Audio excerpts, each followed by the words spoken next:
The fluorescent lights buzzed overhead as Ava's hands trembled against the presentation clicker.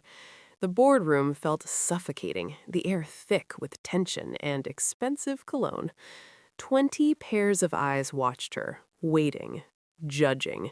But it was only one pair that made her stomach twist with dread. Marcus sat 3 seats down from the head of the table, his expression calm, almost pleasant. To everyone else, he looked like an attentive colleague. Only Ava knew the truth behind that smile. Only she could see the warning in his eyes.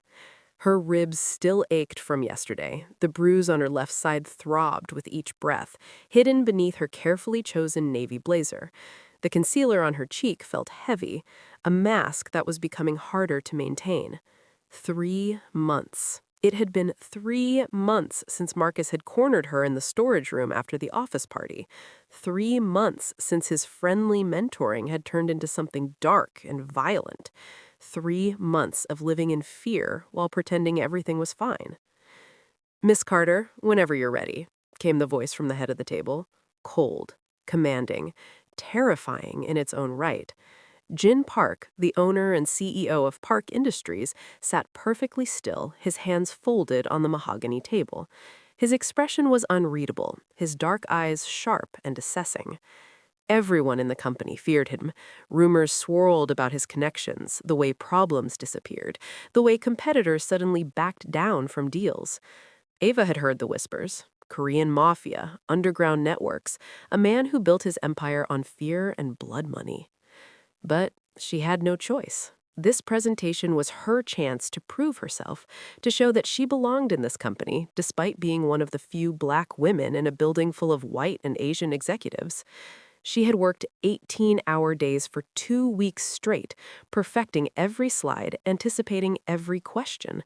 This was supposed to be her moment. The Q4 projections show a 15% increase in market penetration. Ava began, her voice steadier than she felt. She clicked to the first slide, watching the graphs illuminate the screen behind her.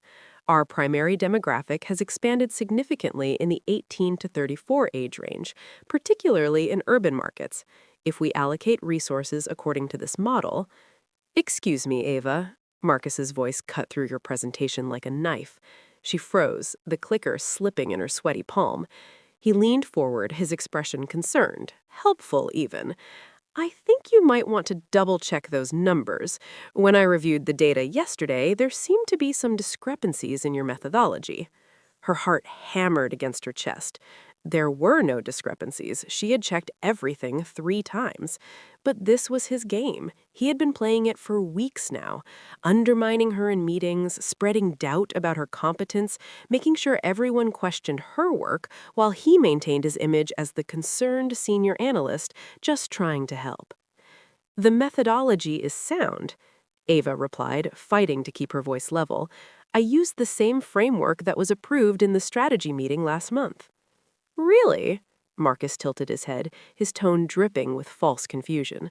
"I distinctly remember some concerns being raised about sample sizes. Jennifer, you were in that meeting. Didn't we discuss the need for broader data collection?" Jennifer, the marketing director, nodded slowly, her eyes darting between Marcus and Ava. "Well, there was some discussion about ensuring our samples were representative." The room began to shift. Ava could feel it, the doubt creeping in, the way people leaned back in their chairs, arms crossing, expressions growing skeptical. Her carefully constructed presentation was crumbling before she had even reached the 3rd slide. This was exactly what Marcus wanted. This was his revenge for last week, when she had finally gathered the courage to tell him she would report him if he touched her again. "I have the documentation," Ava said, her voice rising slightly. She could hear the desperation in it and hated herself for it. "The sampling methodology was approved by the research team. It's all in the appendix." "The appendix that you compiled?" Marcus interrupted smoothly. "Look, I'm not trying to put you on the spot here, Ava. I'm just concerned that we might be making strategic decisions based on incomplete analysis. Maybe we should table this until you've had a chance to review the data more thoroughly." The pain in her ribs flared as her breathing quickened. Her vision swam. The room was too hot, too small. Too many eyes watching her fall apart. She could see the satisfied gleam in Marcus's eyes, the way he sat back in his chair like a puppet master, watching his strings work perfectly. "The data is correct," she insisted, but her voice was shaking now. Her hands trembled as she clicked to the next slide, trying to push forward, trying to prove herself. "Miss Carter?"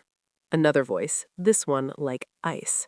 Jin Park spoke for the second time, and the entire room went silent.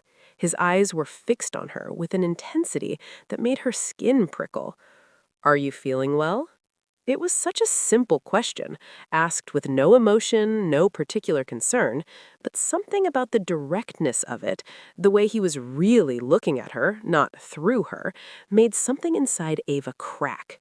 The weight of 3 months of fear, pain, and silence came crashing down all at once. Her vision tunneled, the room tilted. She heard someone call her name as if from very far away. Then everything went black. Ava's body crumpled, the presentation clicker clattering against the floor. For one frozen moment, no one moved. Then chaos erupted.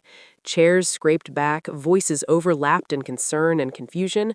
Someone shouted for water, someone else reached for their phone to call for medical help. But Jin Park was already moving. He was out of his chair before anyone else, crossing the distance to where Ava had fallen with a speed that startled the room. He knelt beside her, his hand hovering over her shoulder before pulling back as if touching her might cause more harm. His jaw was tight, his eyes dark with something that looked almost like rage. "Everyone out," he said quietly. The room did move fast enough. Now. They scattered. Executives and analysts fled the boardroom like frightened birds, leaving their tablets and coffee cups behind. Only Marcus hesitated at the door, his expression carefully neutral, but his eyes calculating. Jin's gaze snapped to him, and whatever Marcus saw in that look made him pale. "You," Jin said softly, still kneeling beside Ava's unconscious form. "Stay." Marcus froze, one hand on the doorframe. "Sir, I should probably—" "I said stay." Jin's voice hadn't risen, but there was something in it that made the temperature in the room drop. He turned his attention back to Ava, carefully checking her pulse, his movements precise and controlled.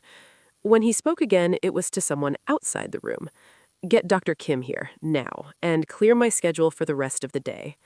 His assistant, a sharp-eyed woman named Sarah, appeared in the doorway. Her eyes widened at the scene, but she maintained her composure.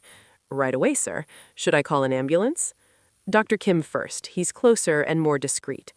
"And Sarah, I want Miss Carter's personnel file, her project history for the last 6 months, and a full account of everyone she's worked with directly, on my desk within the hour." Sarah nodded and disappeared. Marcus shifted uncomfortably by the door, sweat beginning to bead on his forehead despite the air conditioning.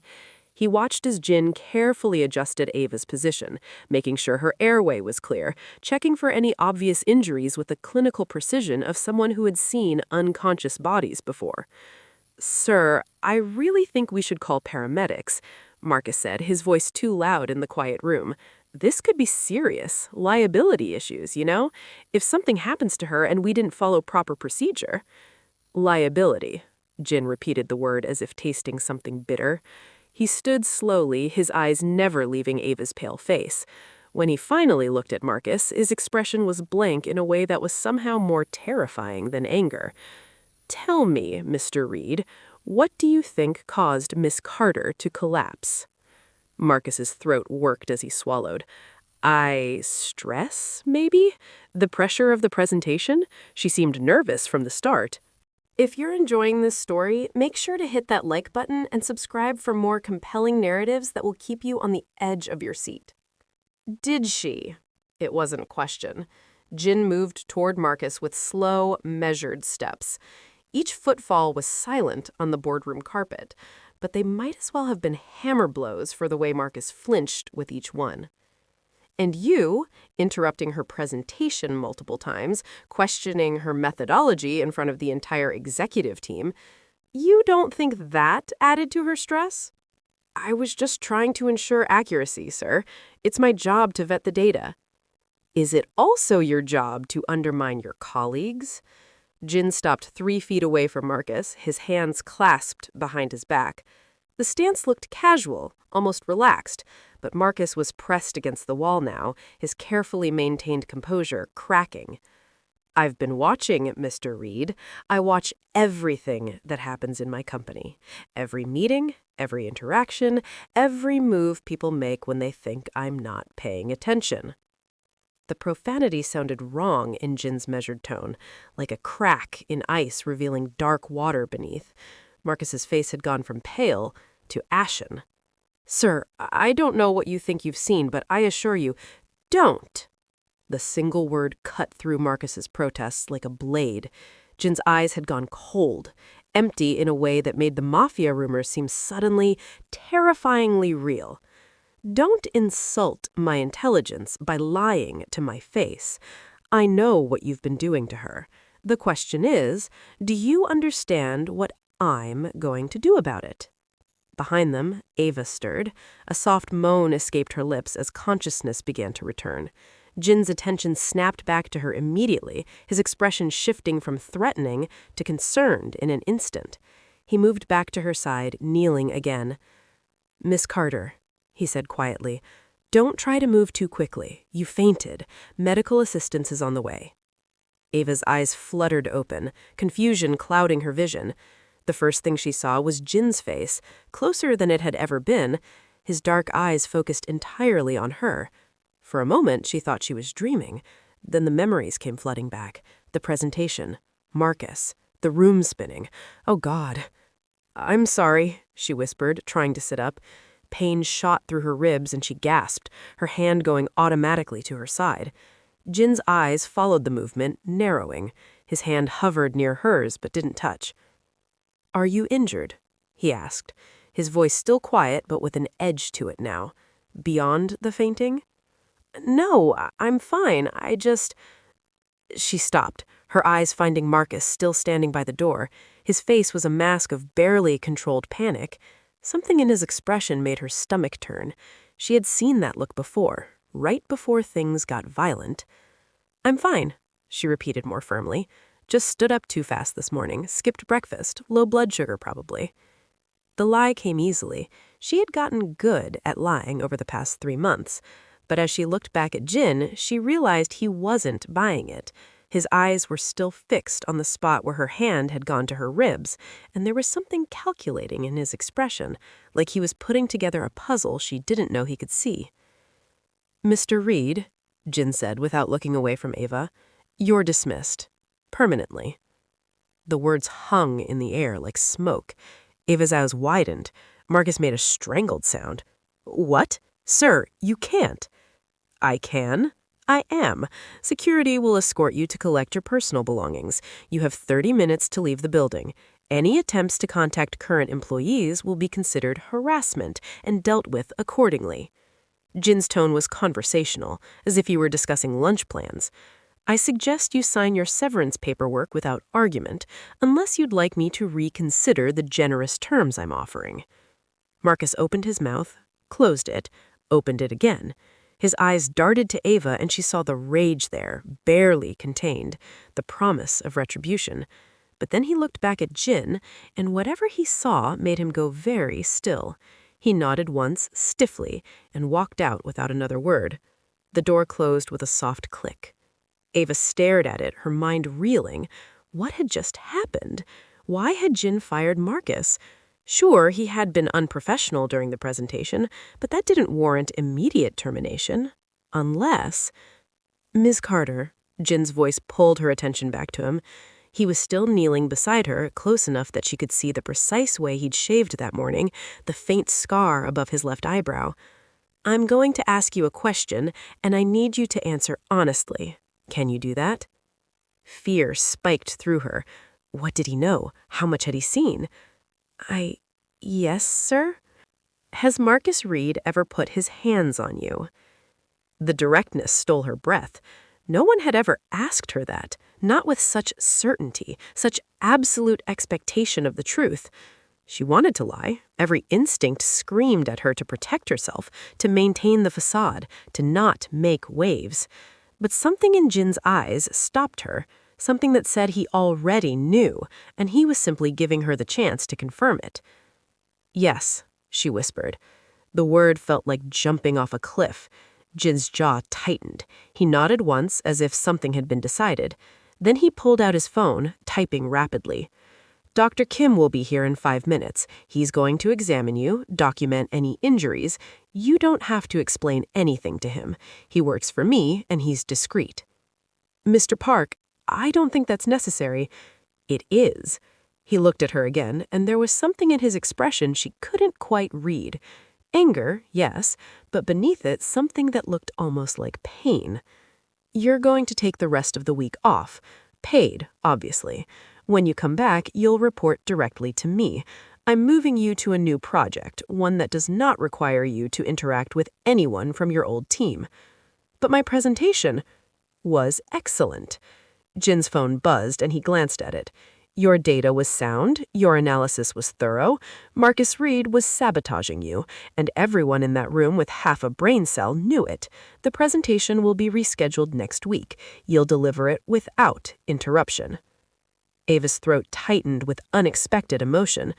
When was the last time someone had defended her work, believed in her without question? She blinked rapidly, trying to force back the tears that threatened to spill over. "Thank you," she managed. "Sir, thank you." Jin looked at her for a long moment, his expression unreadable. Then he did something that shocked her even more than everything that had come before. He pulled off his suit jacket and draped it carefully over her shoulders. The fabric was still warm from his body, smelling of expensive cologne and something else, something uniquely him. "You don't have to thank me for basic human decency, Miss Carter," he said quietly. "What happened to you should never have happened in my company. That's on me. I should have seen it sooner." Before she could respond, there was a knock on the door. A man in his 50s entered, carrying a medical bag. Dr. Kim, presumably. He took in the scene with a practiced eye and moved immediately to Ava's side. "I'll be in my office," Jin said, already moving toward the door. Then he paused, looking back at her. "Ava, if you need anything at all, you have Sarah call me directly. Understood?" She nodded, not trusting her voice. He left, and Dr. Kim began his examination with gentle, professional efficiency. But Ava barely registered it. Her mind was stuck on that moment when Jin had looked at her, really looked at her, and seen everything she had been trying to hide. The fear, the pain, the shame. And instead of looking away, instead of dismissing it as someone else's problem, he acted. She didn't understand it, didn't understand him, the man who supposedly had ties to organized crime, who everyone feared, who ran his company with an iron fist. That man had just wrapped his jacket around her shoulders and promised to protect her. What Ava couldn't know as Dr. Kim carefully examined her ribs and documented the bruises in clinical detail, was what was happening 3 floors down in Jin's office. She didn't see the phone call he made, speaking rapid Korean to the person on the other end. She didn't see the way his hand clenched around his phone when Dr. Kim sent Dr. Kim the photographs of Ava's injuries. And she certainly didn't see the cold smile that crossed his face when he told the person on the other end exactly what he wanted to do. Marcus Reed would leave the building in 30 minutes, just as Jin had ordered, but he wouldn't make it home. Not that night. Not ever. The week passed in a blur. Ava spent the first 2 days in her apartment, alternating between sleep and restless anxiety. Dr. Kim had prescribed painkillers for her ribs and given her a card with a therapist's number that she kept looking at but couldn't bring herself to call. The bruises were fading from purple to yellow-green, but the ache remained, both physical and emotional. On the 3rd day, she finally checked her email. There was a message from HR confirming her temporary reassignment to special projects under direct supervision of the CEO's office. Her salary had been increased by 20%. There was no explanation, just the formal notification and new access credentials for systems she'd never been allowed to touch before. There was also an email from Sarah, Jin's assistant, brief and professional. "Mr. Park requests your presence for a meeting Monday at 9 a.m. Coffee preferences?" The casual addition of that last question felt surreal. Ava found herself typing back, "Americano," no sugar, before she could overthink it. The news about Marcus broke on Thursday.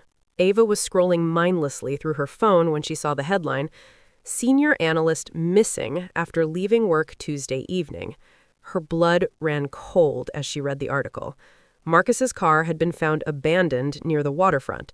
No signs of foul play, according to police, but no signs of Marcus either. His family was frantic. Colleagues were being questioned. Ava set down her phone with shaking hands. It was a coincidence. It had to be. People disappeared sometimes. Maybe he had run away.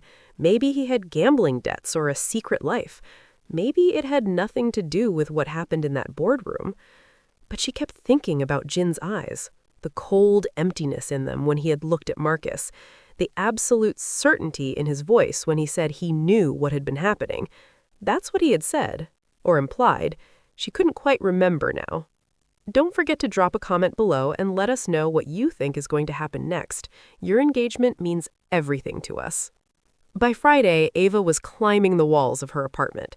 She needed to get out, needed to move, needed to do something other than sit with her thoughts. She went for a walk in the evening, keeping to well-lit streets, her phone clutched in her hand like a weapon. The April air was cool and fresh, and for the first time in months, she felt like she could breathe properly. She was passing a small park when she saw him, Jin, sitting alone on a bench, staring out to nothing. He was dressed down, no suit jacket, his white shirt rolled up to his elbows. A half-empty bottle of soju sat beside him. He looked tired in a way that went beyond physical exhaustion, like he was carrying a weight no one else could see. Ava's first instinct was to turn around, to pretend she hadn't seen him. This was her boss, the owner of her company, a man who terrified everyone who worked for him. But something made her stop. Maybe it was the vulnerability in his posture.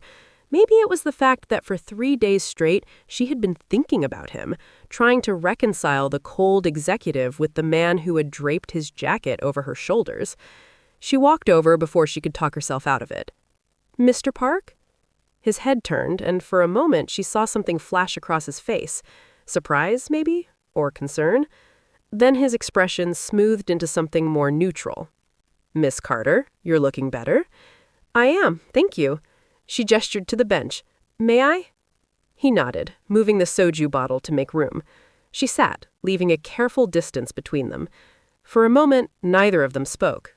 The park was quiet, except for the distant sound of traffic and the rustling of new leaves in the breeze. "I saw the news. About Marcus." Jin's jaw tightened. He picked up the soju bottle, took a drink straight from it. "Did you?" "I'm not going to ask if you had anything to do with it. I don't think I want to know the answer." He looked at her then, really looked at her.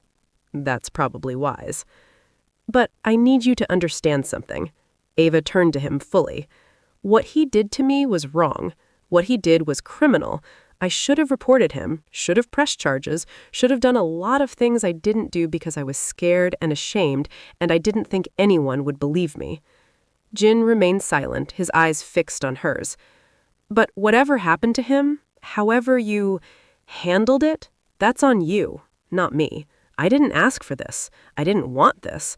I just wanted to do my job and not be afraid every time I came to work." "You're right," Jin said quietly. He set down the bottle. "You didn't ask for any of this, not what he did to you and not what I did about it. But I'm not going to apologize for protecting someone who works for me, someone who is being hurt in my building on my watch." Is that what this is about? Protecting your employee? Or is it about protecting your company's reputation? Jin's laugh was bitter. "You think very little of me." "I don't know what to think of you," Ava admitted. "I don't know who you are, the man who fired Marcus and arranged medical care for me, or the man who might have made him disappear. Both? Neither?" "Both," Jin said after a moment. "I'm both. I've done things, Ava, things that would keep you up at night if you knew the details. I'm not a good man by most standards, but I have lines I don't cross. Hurting innocent people is one of them. Letting someone else hurt them under my nose is another." It was the first time he had called her by her first name. The informality of it in his accented English sent a strange warmth through her chest. "Why?" Ava asked. "Why do you care? You have hundreds of employees. You can't possibly protect all of them personally." Jin was quiet for a long time. When he finally spoke, his voice was so low she had to lean in to hear him. "My mother," he said. "When I was young, maybe 7 or 8, my father's business partner would visit our home. My father trusted him, considered him a friend. But this man, he would corner my mother when my father wasn't looking, put his hands on her, say things that made her cry when she thought I wasn't listening." Ava's breath caught. Jin continued, his gaze distant, lost in memory. "She never told my father. She was too ashamed, too afraid he wouldn't believe her, or worse, that he would believe her and prioritize his business relationship over her dignity. So she suffered in silence for 2 years. 2 years of being afraid in her own home. 2 years of that man's hands on her." "What happened?" Ava whispered. "I told my father." Jin's smile was cold. "I was 10 years old, and I walked into his office during a business meeting and told him exactly what his trusted partner was doing to my mother in front of everyone. My father, he had his faults, but he loved my mother. The partner disappeared 2 days later. No one ever found him." The implication hung heavy between them. Ava should have been horrified, should have stood up and walked away from this man who had just essentially admitted to being complicit in murder, even as a child. But instead, she felt a strange kinship. Both had been marked by violence. Both had been shaped by it. "I learned 2 things that day," Jin continued. "First, that silence protects abusers more than it protects victims. And second, that sometimes justice requires going outside the law. My father's world, the world I inherited, doesn't believe in calling the police or filing reports. We handle our own problems." "That's a dangerous philosophy," Ava said softly. "Yes, it is. But tell me honestly, Ava, if you had reported Marcus to HR, if you had pressed charges, what do you think would have happened? Really happened, beyond the official procedures and policies?" She wanted to say the system would have worked, that justice would have been served. But she had seen too many news stories, heard too many accounts from other women, the investigations that went nowhere, the he said, she said that always seems to favor him, the way careers end for accusers while the accused move on with barely a slap on the wrist. "Exactly," Jin's voice was flat. "So I ask you again, am I a monster for making sure he can never hurt you or anyone else again? Or am I simply doing what the system is too broken to do?" "I don't know," Ava said honestly. "I don't know what that makes you. But I know what it makes me feel, and that's complicated." "Complicated how?" She took a deep breath. "Safe. For the first time in 3 months, I feel safe. And I hate that it took violence to give me that feeling. I hate that the system is so broken that vigilante justice is the only thing that works. But I can't deny the relief. I can't deny that some dark part of me is glad he's gone, whatever that means for my soul." Jin reached out slowly, giving her time to pull away. When she didn't, his hand settled over hers where it rested on the bench between them. His skin was warm, his grip gentle but firm. "Your soul is fine," he said quietly. "Feeling relief that your abuser can't hurt you anymore doesn't make you a bad person. It makes you human. The guilt you're feeling, that's your conscience working exactly as it should. It means you still have lines you won't cross, even in your thoughts.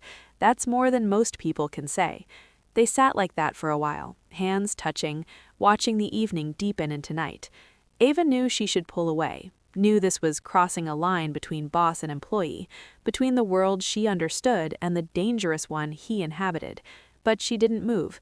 For the first time since Marcus had first cornered her, she felt like someone truly saw her, not as a victim to be pitied or a problem to be managed, but as a person who had survived something terrible and was still standing. "I should go," she said eventually, though she made no move to stand. "It's getting late." "Let me drive you. My car is just across the street." "You've been drinking." "Barely, and I have a driver." He stood, offering her his hand. "Please, I need to know you got home safely." There was something in his voice, an edge of desperation that surprised her. She took his hand and let him pull her to her feet. His car, predictably, was a sleek black Mercedes with tinted windows. A man in a dark suit stood beside it, opening the back door as they approached. Jin gestured for her to enter first, then slid in beside her. The leather seats were impossibly soft. Classical music played quietly through hidden speakers. Ava gave her address to the driver and tried not to think about how surreal this was. 20 minutes ago, she had been taking a walk alone. Now, she was in her CEO's personal car, having just had a conversation about murder and justice and trauma. "Monday's meeting," Jin said as the car pulled into traffic. "It's not just about your new project. I want to discuss some changes to your position. Your current role doesn't reflect your capabilities." "What do you mean?" "I've been reviewing your work history. Every project you've touched has exceeded expectations. Your market analysis is consistently more accurate than that of analysts with twice your experience. You should have been promoted a year ago, but Marcus kept blocking it, claimed you needed more seasoning." Jin's voice was dry. "Interesting how he found you seasoned enough to harass, but not to advance." Ava felt anger spark in her chest. "He blocked my promotion?" "3 times. Always with vague concerns about your readiness. Meanwhile, he was recommending less qualified candidates, all of whom happened to be men who played golf with him on weekends." Jin turned to look at her. "I'm fixing that. Senior strategic analyst, reporting directly to me, 30% raise, your own office, and you'll have final say on your project teams." "I don't know what to say." "Say you'll accept it. Say you won't let what happened to you make you doubt your own worth." His voice softened. "You earned this, Ava. Every bit of it. I'm just correcting an injustice that should never have existed." The car pulled up in front of her apartment building. The driver got out to open her door, but neither Jin nor Ava moved. The space between them felt charged, heavy with things unsaid. "Thank you," Ava said finally, "for everything, for seeing me, for believing me, for handling things." Jin's hand moved as if to touch her face, then fell back to his lap. "Get some rest. I'll see you Monday." She nodded and climbed out of the car. As she walked to her building's entrance, she felt his eyes on her. When she glanced back, he was still watching, his expression unreadable through the tinted window. The car didn't pull away until she was safely inside, the door locked behind her. Upstairs in her apartment, Ava stood at the window and watched the Mercedes disappear into the night. Her heart was pounding, but not with fear. Something had shifted tonight, something dangerous and thrilling and completely inappropriate given their professional relationship, but she couldn't deny it, couldn't pretend she hadn't felt it. Jin Park was a dangerous man, possibly a criminal, definitely someone she should keep at arm's length, but he was also the only person who truly saw her pain and acted to end it, the only person who made her feel safe and valued in equal measure. And that was a problem, because the flutter in her chest when he looked at her, the warmth that spread through her when he held her hand, the way her pulse quickened when he said her name, those weren't the feelings an employee should have for her boss. Those were the feelings of a woman falling for a man who lived in shadows. Monday morning arrived too quickly and too slowly all at once. Ava had spent the weekend oscillating between excitement about her new position and anxiety about seeing Jin again. She changed outfits 3 times before settling on a charcoal gray suit that was professional but flattering. Her ribs had healed enough that she could breathe without pain, and the bruises were faded enough to hide with makeup. Sarah greeted her with a genuine smile when she arrived at the executive floor. "Ms. Carter, right on time, your Americano." She handed over a perfect-looking coffee in a real cup, not the paper ones from the break room. "Mr. Park is ready for you." Jin's office was massive, with floor-to-ceiling windows overlooking the city. The furniture was minimalist but clearly expensive, dark wood and leather, everything in its place. Jin stood by the windows, looking out at the morning traffic below. He was wearing a perfectly tailored navy suit, his hair styled back from his face. When he turned at her entrance, his expression was carefully neutral. "Ava, please, sit." He gestured to the seating area, a couch and 2 chairs arranged around a low table, more casual than sitting across from each other at his desk. She chose one of the chairs. He took the other, close enough to talk comfortably but far enough to maintain professionalism. "How are you feeling?" he asked. "Better. Much better, actually." It was true. The fear that had been her constant companion for 3 months was gone. In its place was something else, something she was still trying to name. "Thank you for asking." Jin nodded and pulled a folder from the table. "Your new position details. I want you to review everything before you sign. If there's anything you want to negotiate, now is the time."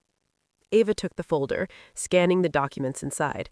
The salary was even higher than he had mentioned. There were stock options, a generous benefits package, a discretionary budget for her projects. It was more than she had ever imagined having at this stage of her career. "This is incredibly generous," she said quietly. "It's what you're worth." Jin's voice was firm. "I don't give handouts, Ava. Everything in that offer is based on your demonstrated capabilities and potential. You'll earn every penny, I promise you that." She looked up at him. "What will people say about my sudden promotion? They'll assume—" "Let them assume what they want. Anyone with access to your performance reviews will see this promotion is overdue. And if anyone is foolish enough to suggest otherwise to my face, they'll quickly find themselves reconsidering their employment." His eyes hardened. "I won't tolerate gossip about you, Ava. Not after what you've been through." Something warm unfurled in her chest at his protective tone. "Okay, I accept. All of it." Jin's expression softened slightly. Almost a smile. "Good. Your office is 3 doors down. Sarah will show you after we're done here. Your first project is already waiting. I need a comprehensive analysis of our expansion into Southeast Asian markets. You'll have complete autonomy on methodology and team selection." They spent the next hour discussing the project details, and Ava felt herself relaxing into the conversation. This was familiar territory. Strategy and analysis, data and projections.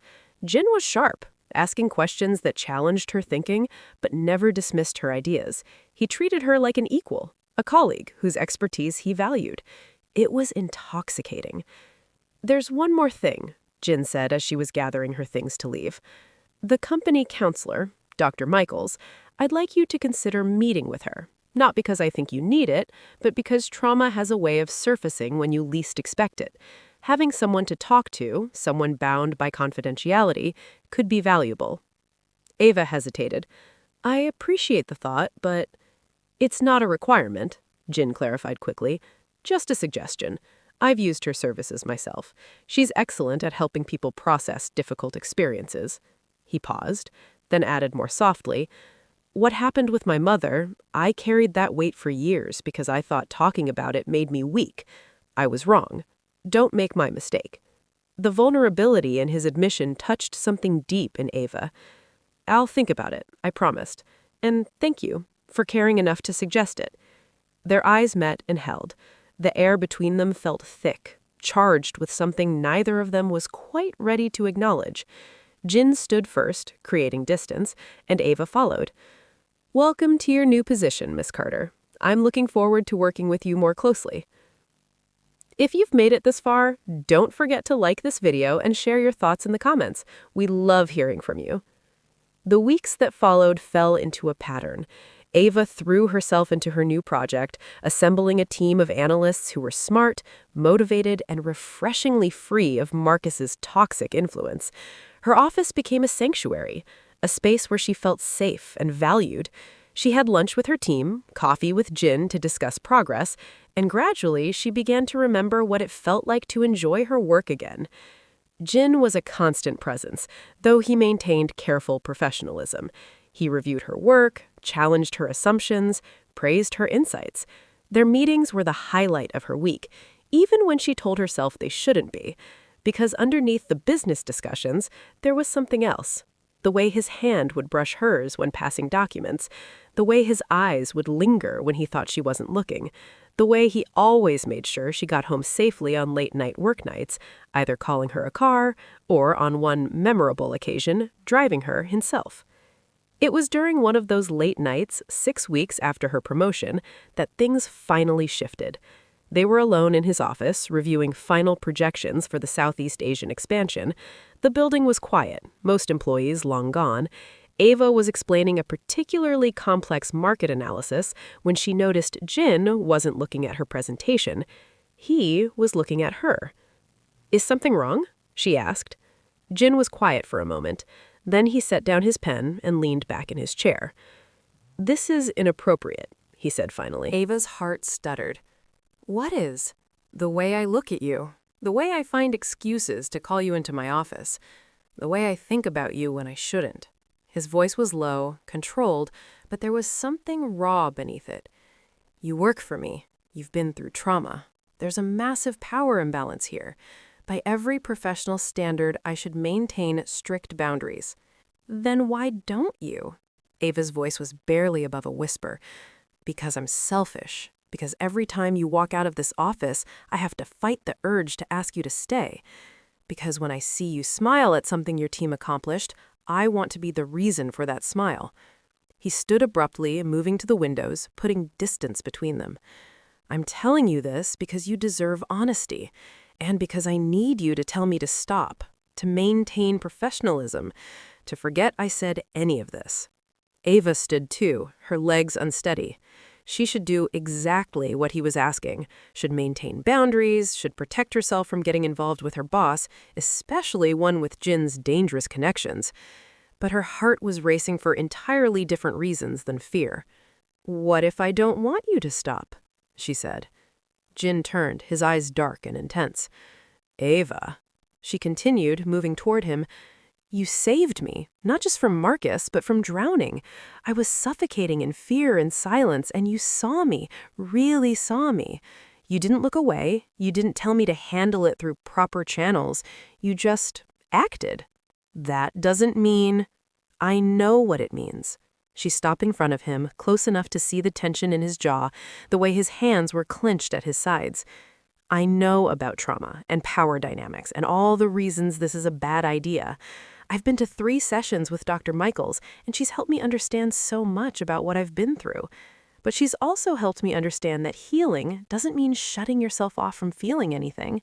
It means being honest about what you feel and why." "And what do you feel?" Jin's voice was rough. "Safe, valued, seen." She took a breath.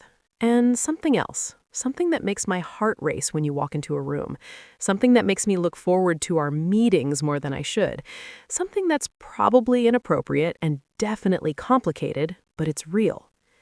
Jin's control was cracking. She could see it in the way his eyes traced her face, the way his breathing had changed. "I'm not a good man, Ava. You said so yourself. My world is violent, dangerous.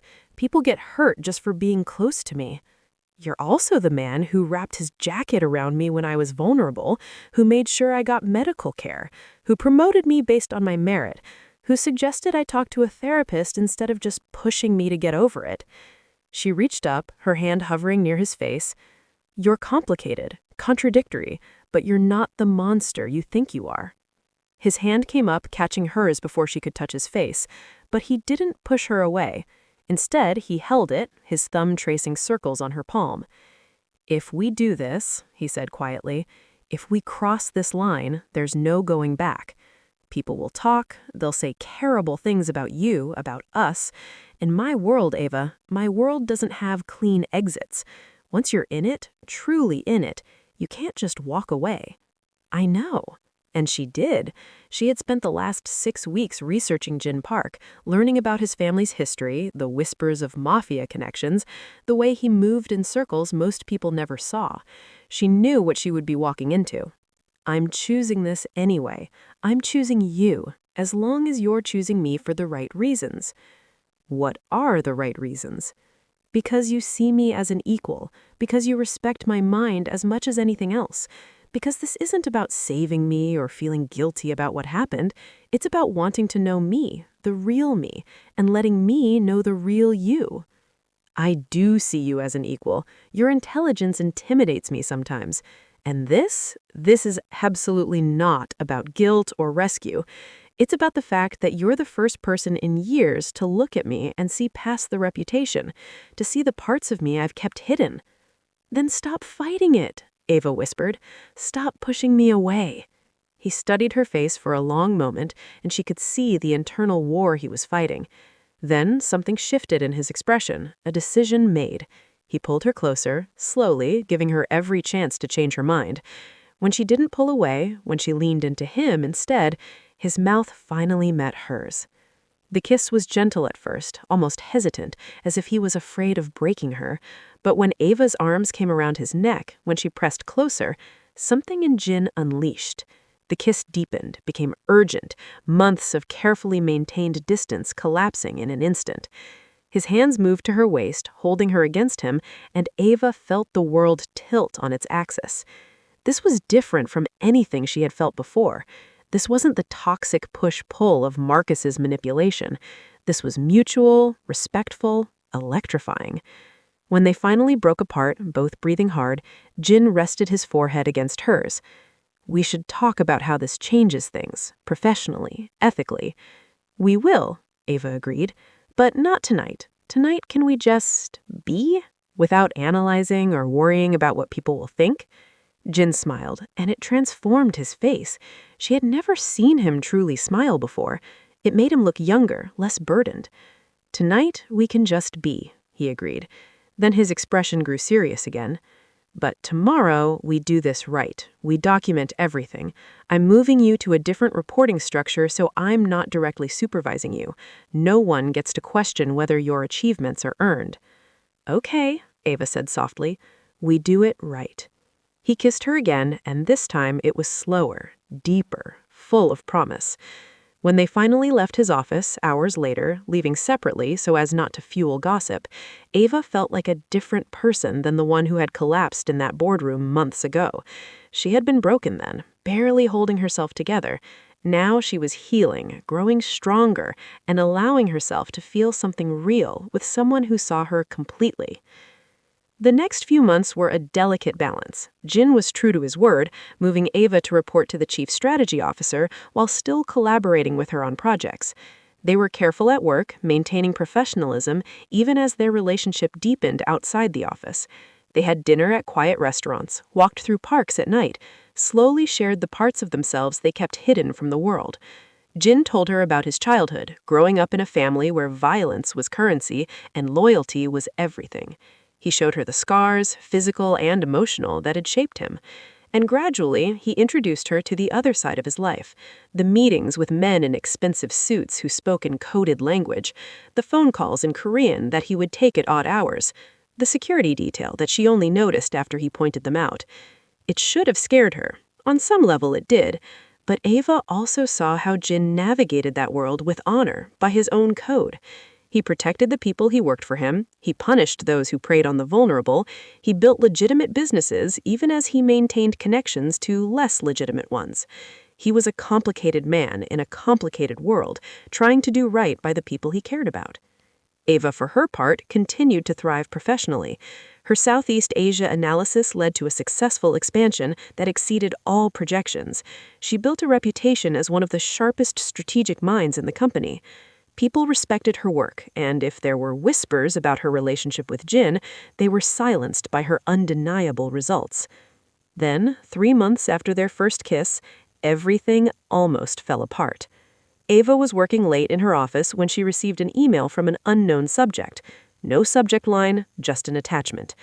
Her instincts screamed at her not to open it, but curiosity won. The image that loaded made her blood run cold. It was a photograph of her and Jin taken through restaurant window. They were holding hands across the table, looking at each other with obvious affection. The angle suggested a telephoto lens, someone watching from a distance. Below the image was a single line of text. "He took something from me. Now I'll take something from him." Ava's hands shook as she forwarded the email to Jin and called him immediately. He answered on the first ring. "I saw it. Don't leave your office. I'm sending someone to you now." "Jin, what does this mean? Who?" "I have an idea. I'm handling it, but I need you safe first." His voice was tight with controlled fury. "Do you trust me?" "Yes," Ava said without hesitation. "I trust you." "Good. Stay where you are." 10 minutes later, 2 men in dark suits appeared at her door. She recognized one of them, Yoon, Jin's head of security. His expression was professionally blank as he explained they would be escorting her to Jin's penthouse apartment. Not asking, informing.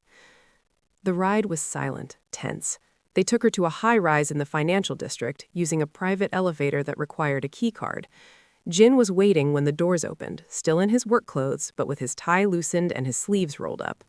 He looked dangerous in a way she had never seen before. "Are you okay?" he asked, pulling her into his arms the moment the elevator doors closed. "Scared," she admitted against his chest. "Who sent that email?" Jin pulled back to look at her face. "Marcus's brother, Daniel Reed. He's been making noise for weeks, claiming I had something to do with Marcus's disappearance. The police questioned me, of course, but there's no evidence because I was careful. But Daniel? He's not interested in evidence. He's interested in revenge." "What is he going to do?" Ava's voice was small. "Nothing." Jin's voice was hard. "Because he's going to disappear before he gets the chance. I have people tracking him now. By morning, he won't be a threat anymore." "Jin, no!" Ava pulled away. "You can't just make everyone who threatens us disappear. That's not—" "Not what?" His eyes were cold. "Not right? Not moral? Ava, this man is threatening to hurt you to get to me. He's not going to stop because we ask nicely or file a restraining order. He's going to escalate until someone gets hurt, until you get hurt. And I will burn the entire city down before I let that happen." The intensity in his voice, the absolute certainty should have frightened her. Instead, it broke something open inside her. This was who Jin was. A man who protected what was his with absolute ruthlessness. A man who lived by a code that made sense in his world, even if it violated every law in the official one. "I can't ask you to become a different person," Ava said slowly. "I knew who you were when I chose this, but I need to know. After Daniel, will there be someone else? And someone after that? Is this what our life will be? An endless cycle of threats and violence?" Jin's expression softened slightly. He took her hands. "Honestly, I don't know. My world is dangerous. People who don't like me, who want what I have, they'll always exist. But I can tell you this. I'm working on an exit strategy, legitimizing everything, cutting ties with the parts of my business that keep pulling me back into darkness. It will take time, maybe years, but I'm doing it. For you. For us. For the future I want to build with you." "You mean that?" Her eyes searched his face. Every word. He kissed her forehead. "But tonight, I need to handle Daniel. I need to know you're safe. Can you stay here? Yoon and his team will be outside. No one gets past them." Ava took a shaky breath. "Okay, but Jin, promise me something. Anything. Promise me you'll come back, that you won't get hurt doing whatever you're about to do, because I can't lose you. Not now." Jin cupped her face in his hands. "I promise. I've survived this world for 35 years. I'm not going to let some angry amateur take me out now, not when I finally have something worth living for." He kissed her then, deep and desperate, like he was trying to memorize the taste of her. When he pulled away, his eyes were dark but determined. "I love you," he said. "I should have said it weeks ago, but I was afraid. Afraid it would make you a target. But you're already one, so there's no point in hiding it anymore. I love you, Ava Carter, and I'm going to make sure we have a future together, no matter what it takes." Tears burned Ava's eyes. "I love you too, so much it scares me sometimes." "Good," Jin smiled, just a little. "Fear means you understand the stakes, but don't let it paralyze you. We're going to get through this, together." He left after that, and Ava was alone in his penthouse for the first time. It was exactly what she would have expected. Minimalist, expensive, with a view of the city that took her breath away. But it also had personal touches she wouldn't have anticipated. Photographs of his mother, books in both Korean and English, a well-used piano in the corner that suggested Jin had hidden talents she hadn't discovered yet. She tried to sleep, but couldn't. Instead, she sat by the window and watched the city lights, wondering what Jin was doing, if he was safe, if Daniel Reed would really be gone by morning. The waiting was torture. Every sound made her jump. Every minute felt like an hour. It was 4 a.m. when she heard the elevator. She was on her feet immediately, her heart pounding. The doors opened, and Jin stepped out. He looked tired. There was blood on his knuckles, but he was alive, whole. Ava ran to him, throwing her arms around his neck. He caught her, held her tight, his face buried in her hair. "It's done," he said quietly. "He won't bother us again." Ava didn't ask for details, didn't want to know exactly what done meant. She just held him, feeling the tension slowly drain from his body as he realized they were both safe. "Let me clean your hands," she said softly, taking him to the bathroom. She washed the blood away with gentle efficiency, not flinching at the split knuckles, the bruises forming on his wrists. When she was done, she kissed each cleaned wound, and Jin watched her with something like wonder in his eyes. "You should be running from me, not taking care of me." "Maybe," Ava agreed, "but I'm not, because I see all of you, Jin, the darkness and the light, the violence and the tenderness, and I choose all of it. I choose you." They went to bed as dawn broke over the city, wrapped in each other's arms, neither of them speaking about what came next. But they both knew this was a turning point. Daniel's threat had shown them both how vulnerable they were, how much they had to lose. And it had also shown them how far they were willing to go to protect what they had built together. In the morning, Jin made a series of phone calls in rapid Korean, while Ava made coffee. She understood bits and pieces now, enough to know he was setting things in motion. When he hung up, he pulled her onto his lap at the kitchen island and explained his plan. In a 6 months, maybe a year, Park Industries will be completely legitimate, just another boring corporate entity, no ties to anything that could hurt you. Will they let you go that easily, the people you work with? They don't have a choice. His voice was hard. I built this. I control it, and I'm taking it in a new direction. Anyone who has a problem with that will find themselves dealing with consequences they won't enjoy. "And us?" She touched his face. "We get stronger together." Jin caught her hand, pressed a kiss to her palm. "I'm not hiding you anymore, Ava. I'm not pretending we're just professional colleagues. Everyone's going to know that you're mine and I'm yours. Let them talk, let them speculate. As long as they understand that touching you means dealing with me." "That's very caveman of you," Ava said with a small smile. "I'm Korean Mafia," Jin replied seriously. "Caveman comes with the territory." Then his expression softened slightly. "But I'm also yours, completely. Whatever you need, whatever you want, it's yours, including a say in how we move forward. This isn't just my decision, it's ours. Make sure you're subscribed so you don't miss what happens next in their journey." The next months were turbulent. Jin kept his word, systematically distancing himself from the darker parts of his business empire. There were challenges, people who didn't want to let go of his connections to him, competitors who saw the transition as weakness and tried to move in on his territory. But Jin handled each threat with the same cold efficiency he had shown with Marcus and Daniel. Ava, meanwhile, became a fixture in his life in ways that surprised them both. She met his mother, an elegant woman in her 60s who welcomed Ava with surprising warmth once she understood how serious Jin was about her. She learned to navigate the complex social dynamics of Jin's world, where respect was earned through strength and loyalty was everything. She attended business dinners where deals were made in coded language, learned to read the subtle signals that indicated who was in favor and who was falling out. It wasn't easy. There were nights when Ava questioned whether she had made the right choice, whether loving Jin was worth the constant undercurrent of danger. But then she would see the way he looked at her, the way he softened, only for her, the way he was genuinely trying to build a better life for them both. And she knew she was exactly where she was supposed to be. At work, they maintained professional boundaries. Ava continued to excel in her role, and Jin continued to respect her autonomy. But everyone knew. The way he looked at her in meetings, the way she was always the last one in his office, the way security personnel seemed to shadow her movements even when Jin wasn't around. The gossip had died down after the first few weeks, especially after Jin made it clear that anyone spreading rumors about Ava would find themselves unemployed. 6 months after the incident with Daniel Reed, Jin took Ava to Seoul. It was her first time in Korea, and he wanted to show her where he came from. They visited his childhood home, walked the streets of his old neighborhood, ate at the restaurants his mother had taken him to as a child.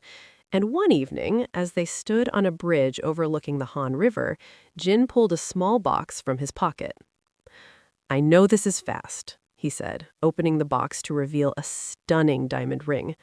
"And I know my world is complicated and dangerous and sometimes morally gray, But you've seen all of me, Ava.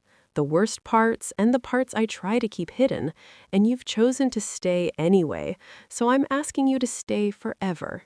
Marry me. Build a life with me. Help me become the man you see when you look at me. Ava's eyes filled with tears. She thought about the woman she had been 8 months ago, broken, afraid, suffocating under the weight of Marcus's abuse.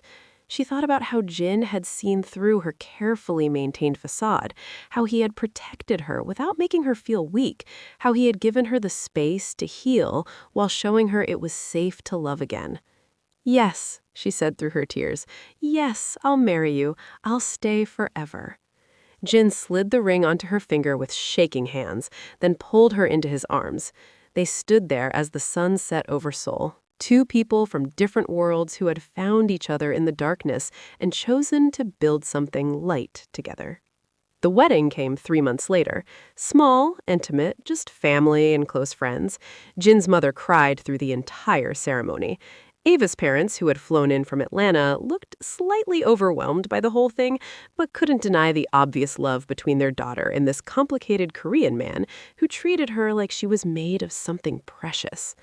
As Ava stood at the altar, looking into Jin's eyes as he slipped the wedding band onto her finger, she thought about the journey that had brought them here, the pain, the fear, the violence that had catalyzed everything. It wasn't a fairy tale. It wasn't the kind of love story people wrote about in romance novels, but it was real, messy and complicated and built on a foundation of mutual respect and hard-won trust. I love you, Jin said quietly, just for her. My strength, my equal, my everything. I love you too, my protector, my partner, my home.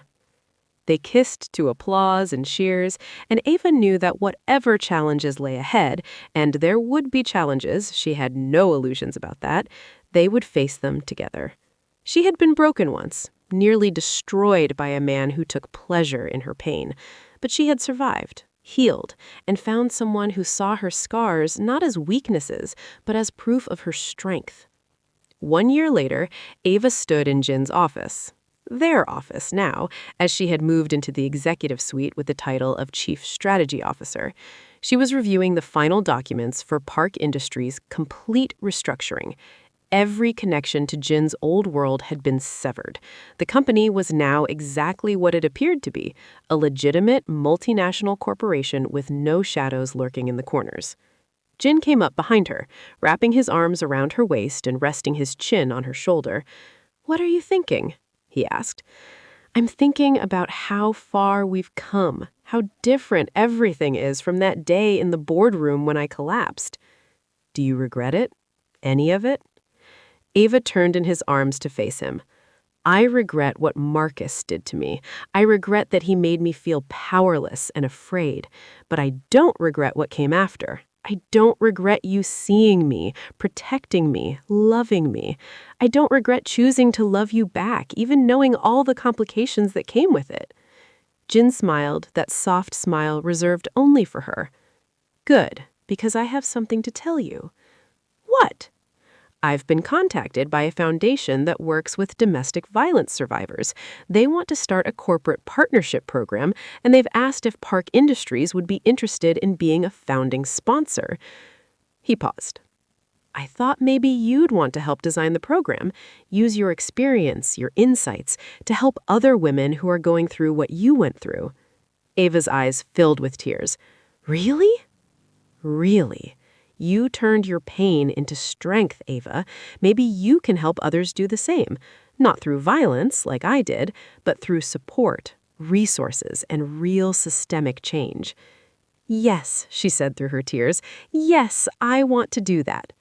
As they stood there holding each other in the office where so much of their story had unfolded, Ava thought about the question Dr. Michaels had asked her months ago. What does healing look like for you? At the time, she hadn't known how to answer, but now she did. Healing looked like this. Not the absence of scars, but the courage to show them. Not the absence of fear, but the strength to face it. Not the absence of pain, but the resilience to grow from it. Healing looked like love that saw you completely and chose you anyway. love that protected without suffocating, love that challenged you to be better while accepting who you were, love that was built on respect, trust, and the understanding that you were equals, partners in every sense of the word. 6 months later, Ava stood on a stage at a corporate conference, speaking about workplace abuse and the importance of creating safe environments for all employees. The audience was rapt, hanging on her every word as she shared her story, carefully edited to protect certain details, but honest about the pain, the fear, and the journey to healing. Jin sat in the front row, his eyes never leaving her face. His expression was one of pure pride, and when she caught his gaze, he gave her the smallest nod of encouragement. After the talk, as people came up to thank her, to share their own stories, to ask how they could help, Ava felt something shift inside her. She had taken the worst thing that had ever happened to her and transformed it into something that might help others. That was power. Real power. The kind that didn't come from violence or fear, but from vulnerability and strength combined. That night, back in the penthouse they now shared, Jin pulled her close on the couch. "I'm proud of you," he said. "The way you spoke today, the way you're using your experience to help others, you're amazing, Ava." "I couldn't have done any of this without you," she said honestly. "You saved me, Jin, in every way a person can be saved." "No," Jin shook his head. "I provided an opportunity, maybe, a safe space to heal, but you saved yourself. You chose to survive. You chose to heal. You chose to turn your trauma into purpose. That was all you." "Then we saved each other," Ava suggested. "You saved me from Marcus. I saved you from becoming completely lost in the darkness. We saved each other." Jin considered this, then smiled. "I can live with that narrative." They sat in comfortable silence, watching the city lights twinkle below. Ava thought about the woman she had been, afraid, hurting, barely holding on. And she thought about the woman she was now, strong, confident, using her pain to help others. The journey between those two versions of herself had been painful and complicated and messy, but it had also been worth it, because she had found herself, and in the process, she had found Jin, a man who was complicated and flawed and, yes, sometimes violent, but also a man who was honorable by his own code, protective of those he loved, and genuinely trying to be better. Together, they were building something real, something lasting, something that acknowledged their scars while refusing to be defined by them. "I have something to tell you," Ava said suddenly, her heart racing with nervous excitement. Jin turned to her, concern flickering across his face. "What is it?" She took his hand and placed it on her still, flat stomach. "We're going to have a baby." Jin's eyes widened. For a moment, he looked completely stunned, his carefully controlled expression cracking to show pure, unfiltered emotion. Then he pulled her into his arms, holding her so tightly she could barely breathe. "A baby," he whispered against her hair. "We're having a baby." "Are you happy?" Ava asked, even though she could feel the answer in the way he was holding her.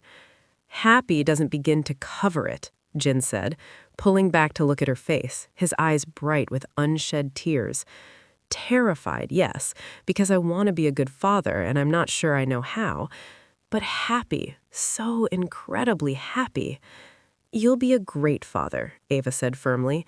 "You'll protect our child, love them fiercely, teach them to be strong but kind. That's all any parent can do." Jin kissed her then, soft and sweet and full of promise. When he pulled away, he rested his forehead against hers. "I'm going to give our child the childhood I never had. Safe, stable, full of love instead of fear. And I'm going to make sure they grow up knowing their mother is the strongest, most incredible woman in the world. And their father is complicated but good, flawed but trying. Human." "Human," Jin repeated thoughtfully. "I like that. Maybe that's all we really need to be. Not perfect, just human, trying our best, loving each other through the mess." As they sat together, planning for their future, talking about nursery colors and baby names, and all the ordinary, beautiful things that made up a life, Ava felt a profound sense of peace. The journey that started with pain and fear had led her here, to love, to healing, to a future that looked nothing like the past, but contained all the lessons learned along the way. She had been broken once, shattered by violence and fear, but she had rebuilt herself, stronger at the broken places, more resilient for having survived, and she had found someone who understood that strength wasn't the absence of scars, but the courage to keep going despite them. Someone who saw her completely and loved every part, even the parts that were still healing. The road ahead wouldn't be easy. There would still be challenges, still be moments when the past tried to drag them backward, but they would face it together, as partners, as equals, as two people who had found each other in the darkness and chosen to build something light. And that, Ava thought, as she settled into Jin's arms, was the real victory. Not the revenge that had been taken on Marcus, who was gone and would never hurt anyone again. Not the protection from Daniel, not even the professional success or the public speaking. The real victory was this: the ability to love again, to trust again, to believe in a future that wasn't defined by the worst thing that had ever happened to her. The real victory was healing, and she had won. Years later, when their daughter was old enough to ask questions, when she wanted to know how Mommy and Daddy met, Jin and Ava would share a look, and they would tell her a version of the story. Not the whole truth. Some things were too dark for young ears, but the important parts. About a woman who was hurting and a man who saw her pain. About standing up for what is right, even when it was hard. About finding strength in the most unexpected places. About love that was built on respect and trust and the willingness to see someone completely. Their daughter would grow up knowing that her mother was strong, that her father was complicated but good, and that love wasn't always simple or easy, but it was always worth fighting for. And she would grow up safe, protected not just by her parents' fierce devotion, but by the knowledge that she came from people who survived the worst and chose to build the best. But that was still years away. For now, Jin and Ava had the present. They had each other. They had a baby on the way. They had built a life from the ashes of pain and trauma, and it was beautiful. Messy and complicated and imperfect, but beautiful. That night, as Ava drifted off to sleep in Jin's arms, she thought about the title of a book she had read during her recovery. Something about phoenixes rising from flames. At the time, it seemed melodramatic, but now she understood. She had been burned. She had been reduced to ashes, but she had risen, stronger, brighter, transformed. And she was still rising, still growing, still becoming. Because healing wasn't a destination, it was a journey, and she was on it, with Jin at her side, with a future full of possibility ahead of her, with scars that she wore not as shame, but as proof of her survival. She had been the Black American girl who fainted during her presentation, the victim of abuse who everyone pitied, but that was just the beginning of her story, not the end. The end, or rather, the new beginning, was this: wife, mother-to-be, chief strategy officer, advocate, survivor, fighter, woman who loved and was loved in return, woman who had been broken and chose to rebuild herself into something even stronger than before. And Jin, the feared Korean mafia boss who everyone said had no heart, had proved them all wrong. He had a heart. He had given it to Ava completely and without reservation.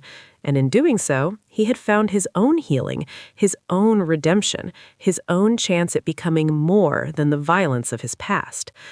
Together, they were proof that even the darkest stories could have light at the end, that even the most broken people could find healing, that love, real love, could transform and redeem and make all things new. And that, perhaps, was the greatest revenge of all. Not against Marcus, who was gone and would never hurt anyone again, but against the darkness itself, The darkness that said trauma defined you, that pain was permanent, that broken things stayed broken. They had proved the darkness wrong, together, and they would keep proving it wrong every single day for the rest of their lives. Thank you so much for staying with us through this entire journey. If you enjoyed this story, please hit that like button, subscribe to our channel, and let us know in the comments what you thought about Ava and Jin's story. Your support means everything and helps us create more content like this. Don't forget to turn on notifications so you never miss our next upload. Until next time, stay strong, stay safe, and remember that healing is always possible.